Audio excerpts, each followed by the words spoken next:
Hello everyone, this is Utkarsh Shukla from Utkarsh education. हर प्रकार के एग्जाम की स्ट्रेटजी और कोर्सेज से संबंधित इस यूट्यूब चैनल को सब्सक्राइब करिए, मुझे सपोर्ट करिए। और आइए आज हम बात करते हैं एक बहुत ही महत्वपूर्ण टॉपिक पे कि जो हमारा यूपीएससी है या यूपी पीसीएस है, उसमें जो मेंस के पेपर होते हैं, उसमें सामान्यतः जब आप प्रिपरेशन की शुरुआत कर रहे हो या प्रिपरेशन के अंत समय में हो, तो आप किसी भी आंसर को किस तरह से अप्रोच करेंगे। 5 मिनट का वीडियो होने वाला है, बहुत फायदा देगा।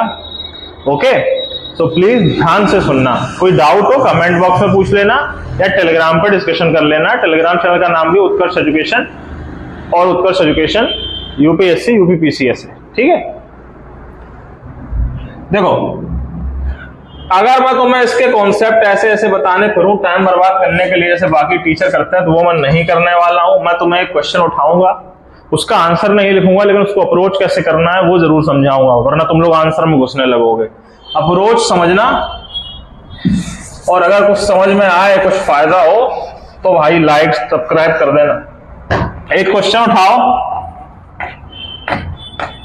1857 की क्रांति या विप्लव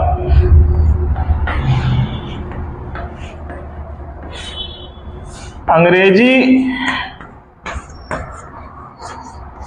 शासन के ये इतिहास में आया था।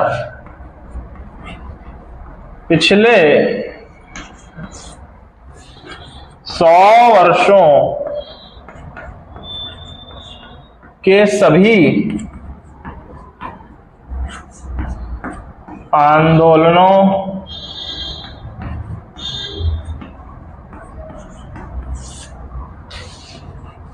व विद्रोहों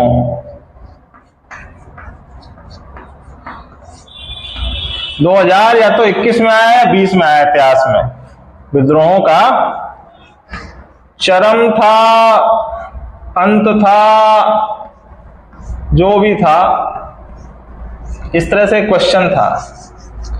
ठीक है, ठीक है। ये क्वेश्चन आया था, 200 शब्द मान लेते हैं, चलो। तो मैं अब इस क्वेश्चन को अप्रोच करना है, एक बार पानी लेके आता हूं। इस क्वेश्चन को अप्रोच करना है, तो अब तुम्हें मैं जो बताने जा रहा हूं वो सबसे काम की बात है। देखो, यूपीएससी, पीसीएस या स्टेट एससी, कोई भी हो, ये लोग फैक्ट,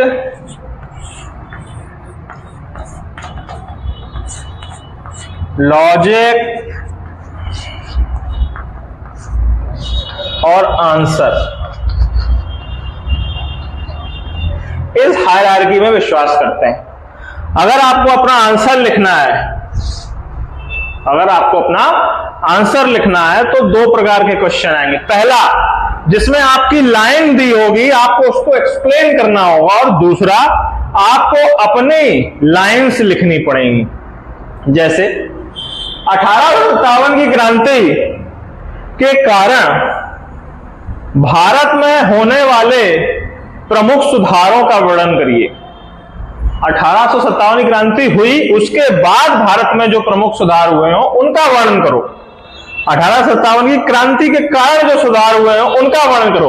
अगर ये क्वेश्चन आता है तो इसकी अप्रोच अलग होगी, अगर ये आता है तो इसकी अप्रोच अलग होगी। इसमें स्टेटमेंट दिया हुआ है, इसी को प्रूफ करना है आपको। उसके लिए आप फैक्ट्स का वर्णन करेंगे सबसे पहले, तो तुम्हें इसको पता होना चाहिए, और इसको, ये, और उसको इससे जोड़ना है। ये लॉजिक होगा। तुम्हें इसके बारे में फैक्ट पता हो, इसके बारे में फैक्ट पता हो, इनमें कोरिलेशन अगर तुम लॉजिक से स्थापित कर दिए, तुम्हारा आंसर लिख गया। इसको ऐसे अप्रोच करना है। अगर आ जाता 1857 की क्रांति के कारण भारत में होने वाले प्रमुख सुधारों का वर्णन करो, तो आपको फैक्ट ही लिखने हैं। जो प्रमुख सुधार तुम्हारी नजर में होंगे तुम्हें उनका वर्णन करना है, और वो तुम्हारे ऊपर रहेगा कि क्या तुम ये इमेजिन कर पा रहे हो कि एग्जाम जो चेक करेगा तुम्हारी कॉपी उसकी नजर में भी वही प्रमुख सुधार हो, तो नंबर अच्छे आएंगे वरना नहीं आएंगे। तो उस केस में केवल फैक्ट पता होने चाहिए, काम चल जाता है। फैक्ट पता हो, चिल रहो। जब भी फैक्ट्स पूछे जाएं कि प्रमुख सुधारों का वर्णन करो तो अधिक से अधिक सुधार बताने हैं। 2 सुधार लिख के उनमें 150-200 शब्द टाइम नहीं बर्बाद करने अपने। पर इस प्रकार के जो क्वेश्चन आएंगे उसमें तुम्हें 1857 की क्रांति पता होनी चाहिए, 100 वर्षों के पिछले के सभी आंदोलन जो प्रमुख हो उन्हें पता होना चाहिए, और ये रिलेशन बनाना है कि इससे ये कैसे पैदा हुआ। ठीक है, ये 2 तरीके हैं नॉर्मल अप्रोच करने के। तो दोनों ही में सबसे इंपॉर्टेंट क्या है? फैक्ट्स। दोनों में ही सबसे इंपॉर्टेंट फैक्ट है। जब तक ये अच्छे नहीं होंगे, तुम्हारी आंसर की स्पीड लिखने की कितनी भी अच्छी बनी रहे, तुम लिखोगे बेकार ही। ठीक है, तो जब भी प्रिपरेशन शुरू कर रहे हो तो आंसर राइटिंग तब तक शुरू मत करना जब तक पूरा विषय वो ना पढ़ लो। एक बार तुम पढ़ लिए, जैसे कि अभी पब्लिक एडमिनिस्ट्रेशन की क्लासें चलेंगी और इकोनॉमिक्स की चलेंगी इस लेक्चर पे, तो आंसर राइटिंग जब ये एक बार पढ़ जाए उसके बाद शुरू करनी इकोनॉमिक्स की, फिर डेली करते रहना। इन 2 के अलावा कोई तीसरे प्रकार का क्वेश्चन यूपीएससी और पीसीएस नहीं पूछती है। या तो स्टेटमेंट देगी और उससे कहेगी प्रूफ करो ये सही है या गलत है, या फिर तुमसे कहेगी कि तुम बताओ तुमने कितना समझा। दोनों में ही फैक्ट बहुत जरूरी है। तो आंसर राइटिंग से पहले अगर फैक्ट नहीं पता है तो लच्छेदार चीजें लिख के कुछ नहीं मिलेगा। So please remember fact, memorize fact. Hindi माध्यम के लिए घटना चक्र उसमें बेस्ट है, और इंग्लिश मीडियम के लिए vision IAS. Okay, thank you very much, जय हिंद। इस तरह की और छोटी छोटी चीजें आती रहेंगी आगे चल।